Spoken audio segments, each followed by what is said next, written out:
오늘은 자각몽과 아스트랄 프로젝션의 차이, 요 개념에 대해서 말할 건데, 지금까지 제가 지난 영상들에서 꿈의 특성들도 말하고, 뭐 예지몽에 대해서도 말하고, 그러면서 이제 잠재의식이 시공간을 초월한 정보에 접근할 수 있는 능력이 있다고 말했어요.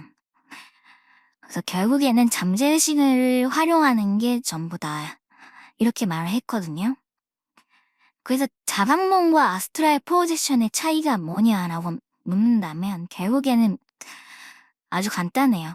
잠재의식을 활용해서 시공간을 초월한 정보에 접근하는 행위를 하느냐 안 하느냐, 요거에 따라서 자각몽과 아스트랄 프로젝션의 차이가 생기는 거예요. 일단 여기에 대해서 자세히 설명하기 이전에 제가 말씀드려야 될 게 뭐냐면은 위치 이탈이라고 들어보셨죠? 보통은 이제 위치 이탈이 아스트랄 프로젝션하고 같은 의미로 쓰이는 경우가 많아요. 근데 이 위치 이탈을 말하는 사람들의 주장들은 뭐냐면은 이제 인간의 몸에서 영혼이 쏙 빠져나와서 현실의 공간을 막 귀신들이 걸어다니듯이 왔다 갔다 하면서 다 걸어다니고 막 고차원으로도 날아다니고 이렇게 한다라고 주장을 하는 거예요. 근데 저는 이러한 입장하고는 다르게 생각합니다. 그거를 미리 아셔야 되고요. 저는 그 유체이탈 아스트랄 프로젝션이 영혼이 빠져나와서 이렇게 돌아다니는 거라고 생각하지 않아요. 저는 그 주장하고 완전히 다른 입장이라는 거 미리 아셨으면 좋겠고요. 제가 생각하는 아스트랄 프로젝션은 잠재의식을 통해서 시공간을 초월한 정보에 접근하는 행위를 자각몽이라고 하는 바탕 안에서 하는 거예요. 제가 지난 시간에 이미지 명상에 대해서 알려드렸는데 이미지 명상은 꿈을 꾸는 건 아니죠. 눈을 감고 떠오르는 이미지들. 눈을 감고 떠오르는 이미지들을 통해서 시공간 초월한 정보에 접근하는 방식인 거고 아스트랄 프로젝션은 자각몽이라고 하는 꿈의 바탕에 시공간 초월한 정보를 불러오는 그런 방식인 거예요. 이거를 컴퓨터로 비유를 하자면은 자각몽 같은 경우는 이제 컴퓨터를 켜서 혼자서 게임을 한다. 게임을 하기 위해 컴퓨터를 이용한다. 이렇게 생각하시면 되고요. 아스트랄 프로젝션은 컴퓨터를 켜서 게임을 하는 게 아니라 거기다가 인터넷 검색을 한다. 그래서 정보 검색을 위해서 컴퓨터를 사용한다. 이렇게 비유를 할 수가 있어요. 이거를 좀 더 비유를 한 가지 더 하자면 이제 무당들이 점을 볼 때 화경을 본다 그러죠. 예를 들어서 어떤 사람이 점 보러 왔는데 제가 앞으로 어떻게 될까요? 이러면은 이제 무당이 점을 보다가 갑자기 화경을 본 거예요. 화경 볼 때 어떻게 되냐면은 이 점 보러 온 사람의 미래가 살짝 보인 거예요. 그림처럼. 그러면은 이 화경을 본다라고 하는 요 상황을 보자면은 이 무당의 영혼이 쏙 빠져나와갖고 그 화경 보인 그 상황 속으로 이동해서 갔다가 다시 돌아와서 이렇게 말을 하는 걸까요? 그건 아니잖아요? 무당은 그냥 그 점 보러 온 그 사람 앞에 그냥 그대로 있는 거예요. 단지 머릿속에 미래의 상황이 그림처럼 살짝 펼쳐지면서 보였던 것 뿐이잖아요. 영혼이 막 빠져나와서 이동한 게 아니란 말이에요. 마찬가지로 아스트랄 프로젝션도 영혼이 빠져나와갖고 어디 멀리 가는 게 아닙니다, 절대. 영혼은 그대로 있고 이 영혼이 예지라고 하거나 시공간 초월한 정보를 감지를 하는 거죠. 그 감지된 정보가 꿈의 상황 속에서 꿈이라고 하는 바탕 안에서 마치 3D 게임처럼 펼쳐지는 거예요. 그 정보가. 시청막 자료처럼 펼쳐지는 거예요. 다만 우리가 아는 시청막 자료보다 더 좋은 점은 내가 가상현실처럼 만질 수도 있고 체험도 할 수 있다는 거. 그게 그 차이만 있을 뿐이지 결국에는 아스트랄 프로젝션에서 경험하는 것들은 일종의 정보 전달 과정이다. 이렇게 생각을 하셔야 돼요. 이제 인공지능이 점점 발달하고 챗 GPT 같은 것도 나오고 있죠. 아직은 챗 GPT가 어떻게 작동하나요? 키보드로 직접 글자를 입력하거나 아니면은 목소리로 말을 하면은 이제 그 챗 GPT가 대답을 하죠. 이런 식으로 이제 소리와 텍스트로만 의사소통이 돼요. 근데 먼 미래에 이제 좀 더 이게 발전을 했다고 상상을 해봅시다. 가상현실이나 증강현실처럼 막 이러한 기술이 적용이 된 챗GPT가 나온 거예요. 그러면 내 눈앞에 사람 형태의 막 그런 AI가 나한테 걸어오는 거죠. 그럼 걔한테 말을 하고 악수도 하고 서로 놀기도 하고 하면서 즐길 수도 있지만 내가 얘한테 모르는 거를 질문을 할 수도 있겠죠.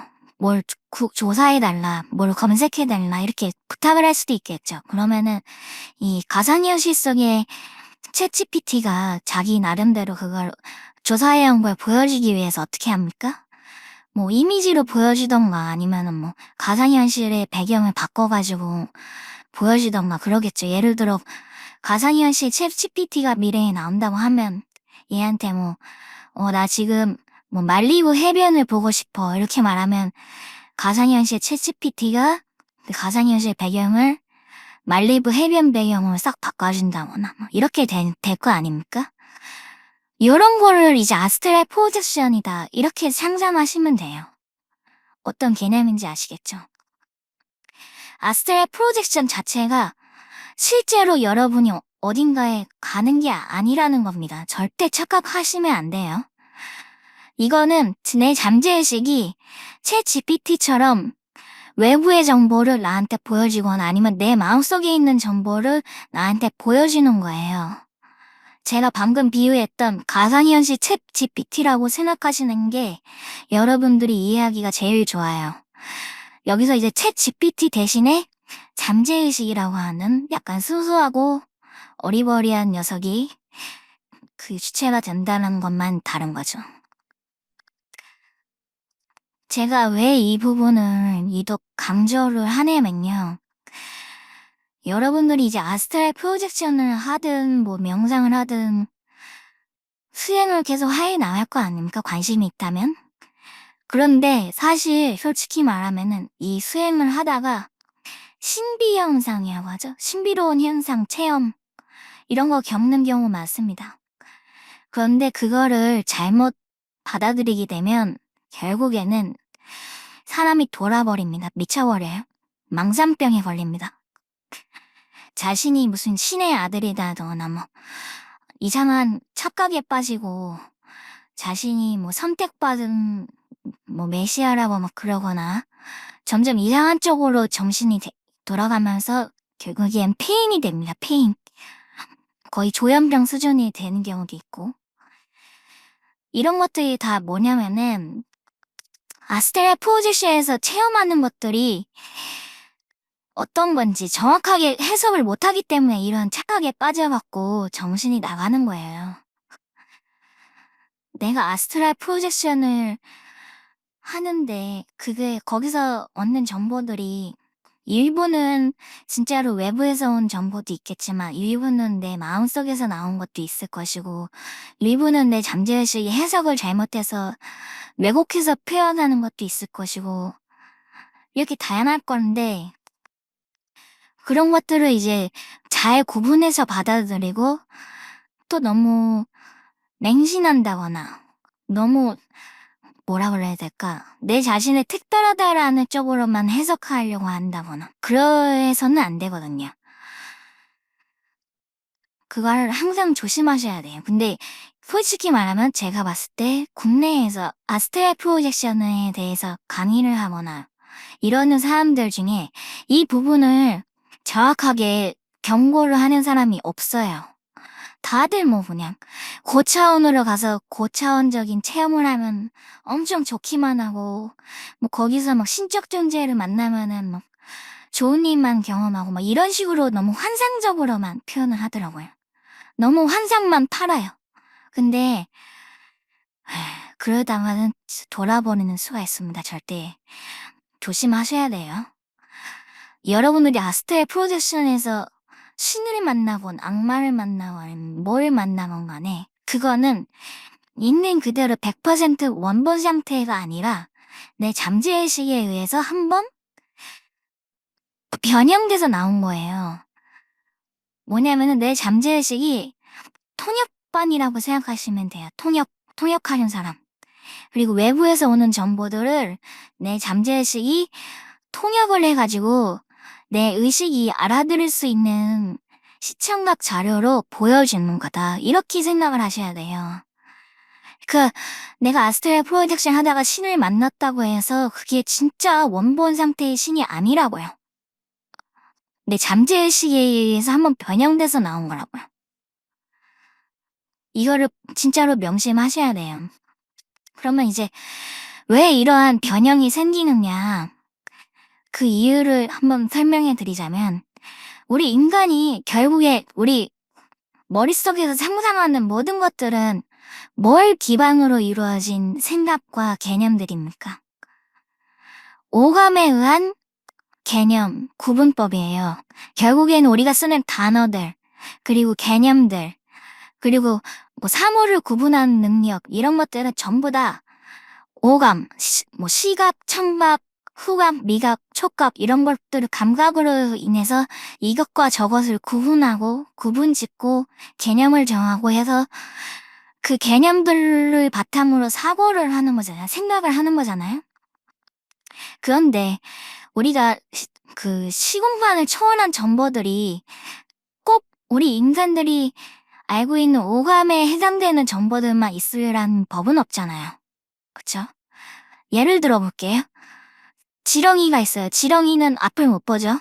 지렁이의 뇌 속에는, 지렁이의 생각 속에는 시각이라는 개념 자체가 없어요. 빨간색, 노란색, 파란색 이런 개념 자체가 없어요. 그치만 빨간색, 노란색, 파란색이라고 하는 것은 이 우주에 실존하긴 하죠. 다만 지렁이가 그걸 이해 못할 뿐이지 빨강, 노랑, 파랑이라는 개념 자체는 우주에 실존하는 거예요. 지렁이가 다만 그걸 이해 못할 뿐이에요. 그러면은 지렁이가 만약에 아스트랄 프로젝션을 한다고 했을 때 빨간색이라는 정보를 이 지렁이한테 전달하려면 어떻게 해야 될까요, 도대체? 할 수가 없죠. 지렁이가 아는 그 세계에서는 빨간색, 노란색, 파란색 색깔이라는 개념 자체가 없기 때문에 얘한테는 이 정보를 전달해서 이해시킬 수 있는 방법이 없어요. 굳이 막 하자면은 뱅글뱅글 돌려서 표현을 해야겠죠. 빨간색 같은 경우는 되게 뜨겁고 따뜻하고 이런 느낌이 강하니까 지렁이에게는 시각은 없지만 촉감은 있잖아요. 그러니까 따뜻함이라든가 뜨거움을 연상시키는 그런 방식으로 해서 빨간색을 표현해 줄 수도 있고 파란색은 차가운 것을 약간 상징하니까 이 지렁이가 파란색은 모르지만 대신에 차갑고 서늘한 기운을 전달해서 대충 일부분만 이해시킬 수가 있는 거고, 그쵸? 마찬가지로 인간은 이 오감으로 모든 세상을 바라보잖아요. 근데 오감으로 표현될 수 없는 정보들도 막 있는 거예요. 특히 시공간을 초월한 정보 중에는 오감을 초월한 정보들도 있는 거예요, 분명. 그러면은 잠재의식은 그래도 의식보다는 나아요. 그래서 그 오감을 초월한 정보에 대해서도 반응을 할 수가 있단 말이에요. 대신에 이 반응을 한 걸 의식한테 전달을 해야 되잖아요, 잠재의식이. 근데 전달할 방법이 부족할 수가 있단 말이에요. 지렁이한테 색깔 표현한 듯이. 그러면은 뱅글뱅글 돌려서 표현을 하는 거예요. 빨간색을 표현 못하니까 따뜻한 그런 걸로 대신 이렇게 표현을 하듯이 우리 인간에게 그 적절한 표현으로 돌려갖고 표현을 한단 말이죠. 그래서 신적 존재가 아스트랄 프로젝션에 나왔을 때도 그 점을 생각해야 돼요. 이 신적 존재는 거의 100% 확률로 우리 인간의 오감 정보를 뛰어넘은 존재란 말이에요. 고차원 존재란 말이에요. 그러면은 이 존재가 알고 있는 개념이라든가 이 존재의 실체에 대해서 우리 인간이 오감의 정보로 파악할 수 없는 부분이 있는 거예요. 그럼에도 불구하고 잠재의식은 우리한테 표현을 해야 되잖아요. 그러면 돌려서 표현을 할 거란 말이에요. 그래서 아스트랄 프로젝션에서 만약에 신이 인간 여자의 형상으로 나왔다고 칩시다. 그러면은 그게 진짜로 그 신이 인간 여자처럼 생겼다는 게 아니고 우리가 이해할 수 있는 개념 중에서 가장 그나마 유사한 게 인간 여자의 형상이 나서 그렇게 나왔을 가능성이 높다는 거예요.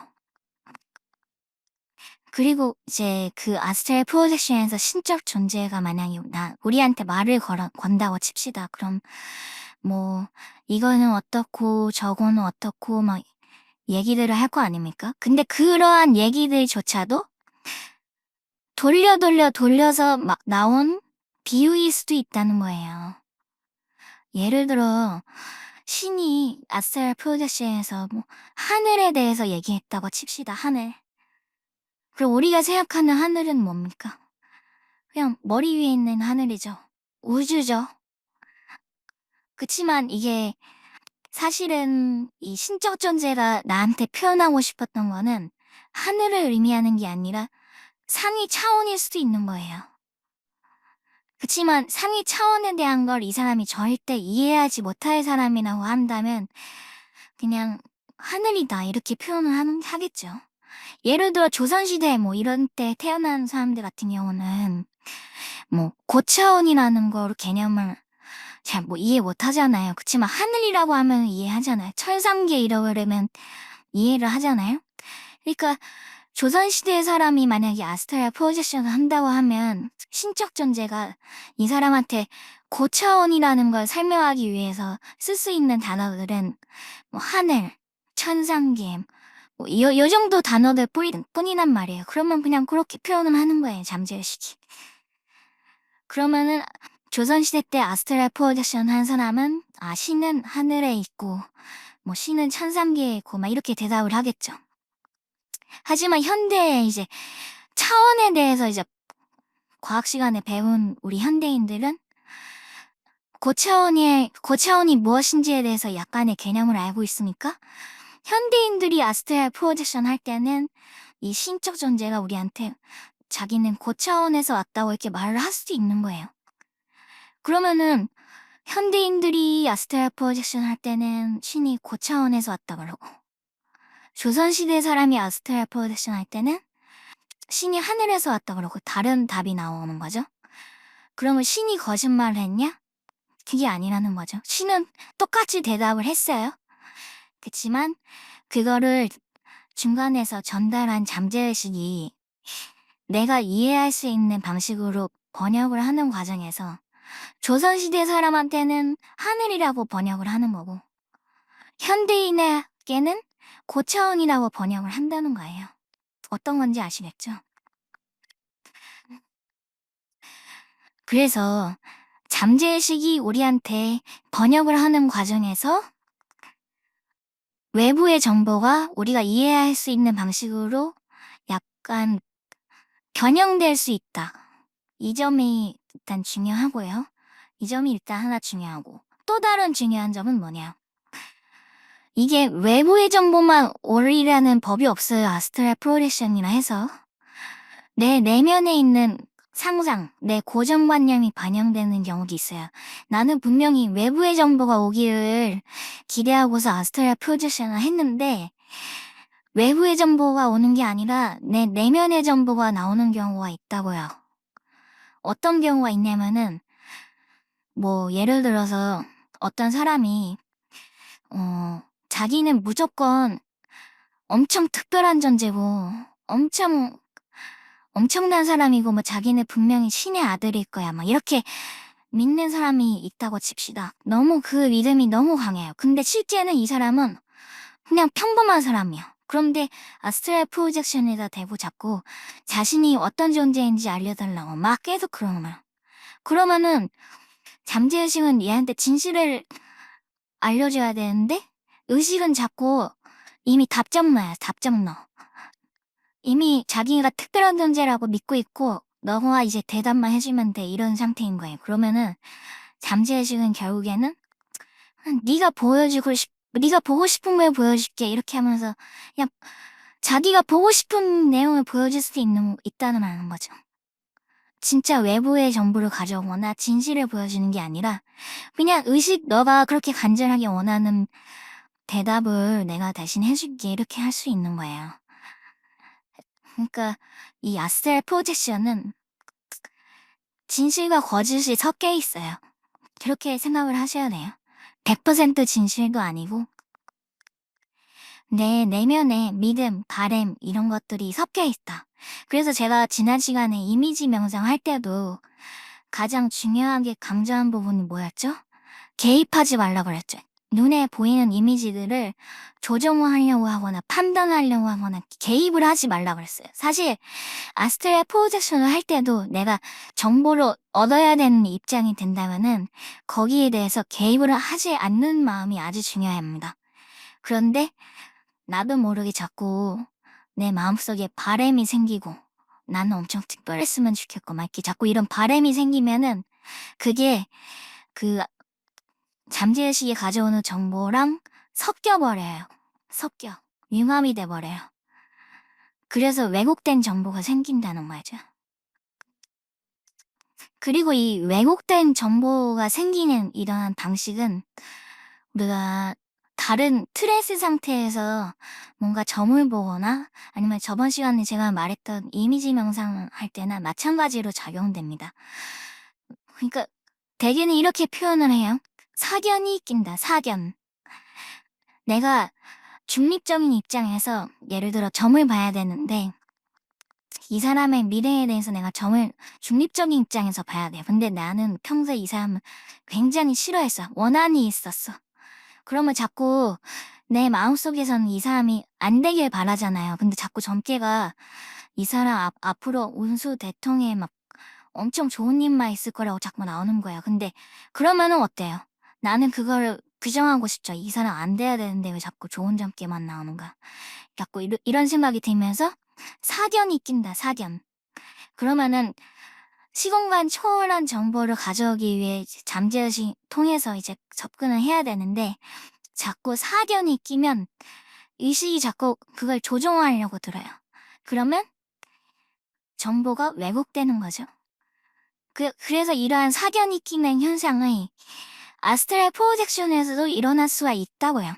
자꾸 내 자신을 특별한 존재로 생각하고 막 신의 아들, 메시아, 구세주를 막 자꾸 생각하려 하고 그러한 마음을 자꾸 깊게 먹으면 먹을수록 아스트랄 프로젝션이 그런 식으로 쇼를 한단 말이에요. 사견이 낀 정보들을 보여준단 말이에요. 이거를 아주 깊게 명심해야 돼, 모든 수행자들이. 안 그러면 허주가 들리는 그런 미친 상태가 된다거나 페인이 됩니다. 몇 번이나 강조해도 부족함이 없어요, 이건. 그래서 오늘 얘기를 정리를 하자면은 자각몽과 아스트랄 프로젝션의 차이점은 이 꿈이라고 하는 바탕인 건 똑같은데 이 꿈이라고 하는 바탕을 그냥 단순히 내 마음대로 조정하면서 즐긴다고 하면 컴퓨터에서 이제 게임하듯이 즐긴다고 하면 그건 자각몽인 거고 이 꿈이라고 하는 바탕을 통해서 내 잠재의식한테 외부의 정보를 좀 가져오도록 부탁을 하거나 하면은 검색의 목적, 정보 검색의 목적인 거죠. 그러면은 이거는 아스트랄 프로젝션이 된다. 이렇게 말씀을 드린 거고요. 그리고 저는 이제 다른 위치이탈 이런 강의하시는 분들이랑 다른 입장이다. 영혼이 빠져나와서 돌아다니는 그런 거를 아스트랄 프로젝션이라고 생각하지 않는 입장이라는 것도 말씀드렸고 제가 생각하는 아스트랄 프로젝션은 꿈이라고 하는 바탕을 통해서 잠재의식에게 외부의 정보를 가져와서 우리 인간이 이해할 수 있는 오감 정보, 시청각 자료로 보여달라고 요청하는 행위다. 이렇게 이해하시면 됩니다. 그리고 이 아스트랄 프로젝션의 특징은 간단하게 결국에는 우리 인간이 오감의 정보, 시각, 청각, 후각 이러한 오감 정보로 그 사물을 이해하기 때문에 우리 인간한테 맞춰져서 고차원의 정보가 우리 인간한테 맞춰져서 변형돼서 나오는 것이다. 이런 얘기를 했었고, 그리고 자꾸 나의 사견이 끼면은 정보가 왜곡된다. 그러니까 절대 그거를 조정하려고 하지 말고, 특히나 뭐 나는 특별한 존재다 이러한 망상을 가득 가진 채로 아스트랄 프로젝션 하지 마시라 말씀드렸고, 아스트랄 프로젝션에서 만난 신은 원래 오리지널 100%의 신의 모습이 아니고 내 잠재의식에 의해서 약간 변형된 존재라는 거 아셔야 된다고 말씀드렸고요. 그래서 오늘 내용이 사실 굉장히 중요합니다, 여러분. 앞으로 수행을 하면서 여러 가지 체험을 할 거고, 어떤 체험들은 여러분들은 약간 쇼크 상태가 되도록 이렇게 할 수도 있어요. 무서운 체험도 할 수 있어요. 그리고 어떤 체험은 굉장히 신비로워가지고 내 머릿속에서 떠나지 않을 정도로 이렇게 신비로운 체험을 하실 수도 있어요. 그리고 어떤 체험은 진짜로 내가 신을 만난 것 같은 그런 느낌이 들 수도 있어요. 실제로 지낼 수도 있겠죠. 근데 앞서 말했듯이 언제나 아스트랄 프로젝션에서는 100%의 신은 아니다. 변형된 신이다. 이 점을 항상 아셔야 되고, 내 마음을 항상 단속을 하셔야 돼요. 내 마음을. 내가 점점 이상하게 망상에 빠지지 않는지를 항상 단속을 하셔갖고, 결국에는 아스트랄 프로젝션은 이미지 명상과 마찬가지로 잠재의식을 이용한 정보 검색을 하는 행위이기 때문에 내 사견이 끼지 않도록 항상 주의하셔야 됩니다. 그래서 오늘은 여기까지 이야기를 하고 또 다음에 이어서 이야기를 하겠습니다.